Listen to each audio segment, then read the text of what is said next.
Selamat datang di video ini.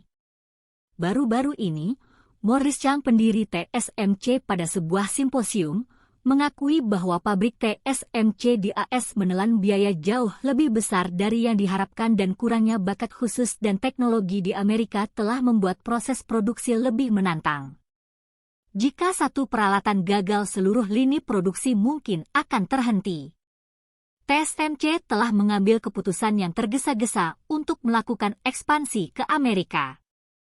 Perusahaannya kini menghadapi dilema. Pada tahun 2019, Huawei merilis HarmonyOS dan secara bertahap mendapatkan keuntungan di pasar ponsel kelas atas. Hal ini telah memberikan tekanan pada Apple. Kebangkitan Huawei telah membuat Amerika Serikat merasa bahwa kepentingannya telah dilanggar. Demi melindungi kepentingannya, Amerika Serikat memberlakukan Undang-Undang Chip pada tahun 2022 yang menciptakan hambatan bagi pengembangan chip Tiongkok dan mengharuskan TSMC untuk berhenti menjual chip ke Tiongkok.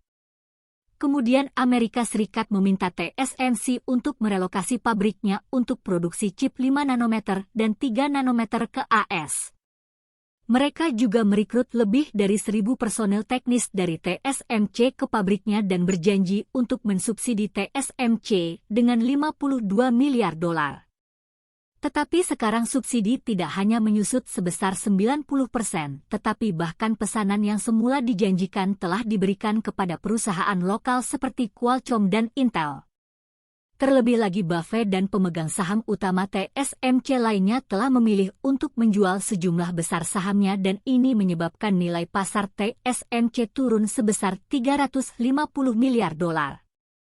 Meskipun selama ini TSMC belum menarik diri dari AS dan terus mengirim banyak talentanya ke sana, bahkan dalam sebuah wawancara, TSMC menyatakan dukungannya terhadap tindakan yang dipimpin AS.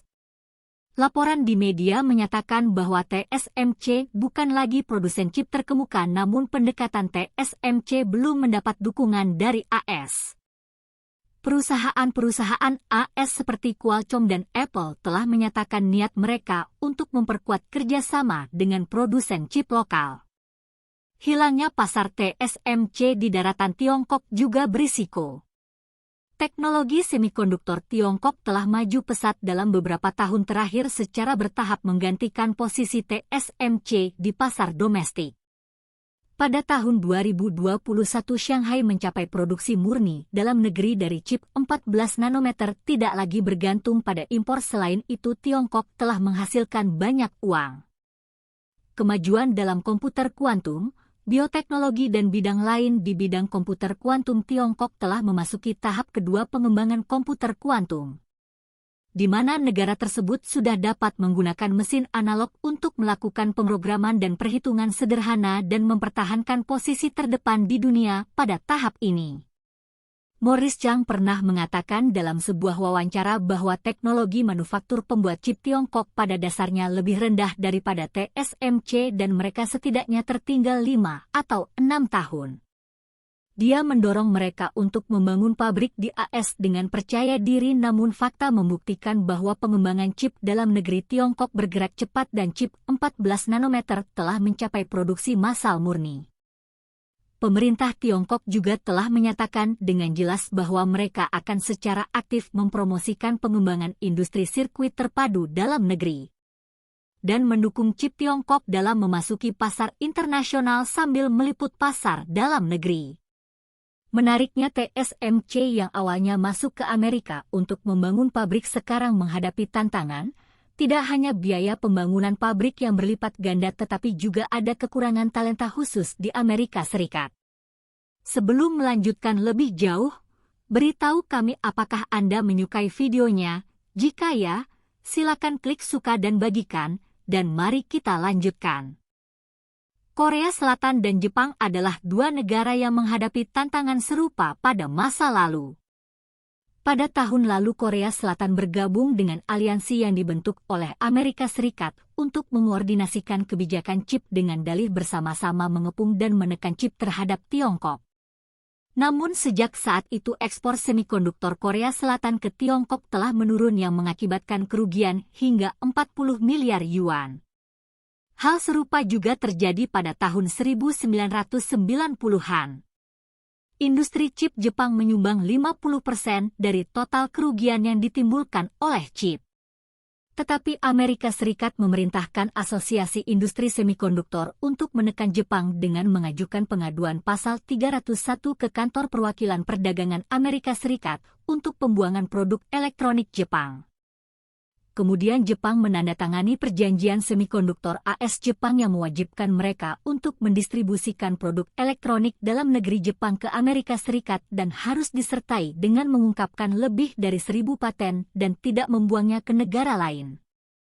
Perjanjian ini hampir merampas kebebasan seluruh industri semikonduktor Jepang untuk beroperasi. Sejak saat itu industri chip Jepang telah menurun dan pangsa pasar globalnya saat ini kurang dari 6%. Karena pengalaman mereka, Jepang telah berfokus untuk menjaga jarak dari Amerika Serikat dalam bidang-bidang canggih lainnya dan sebagai gantinya bergantung pada pasar Tiongkok yang meningkat. Misalnya dalam bidang bioteknologi. Mayashino, perusahaan Jepang yang telah berusia 1 abad telah berhasil menerapkan anti-molekul penuaan pirovitamin Pro ditemukan oleh laboratorium Harvard. Molekul tersebut menargetkan mitokondria dalam sel, meningkatkan pasokan energi mitokondria ke sel dan memiliki efek meringankan proses penuaan dan memperbaiki penuaan tubuh. Pada tahun 2020 Jepang termasuk Pelu Hawaii Pro dalam daftar bahan makanan setelah memastikan keamanannya.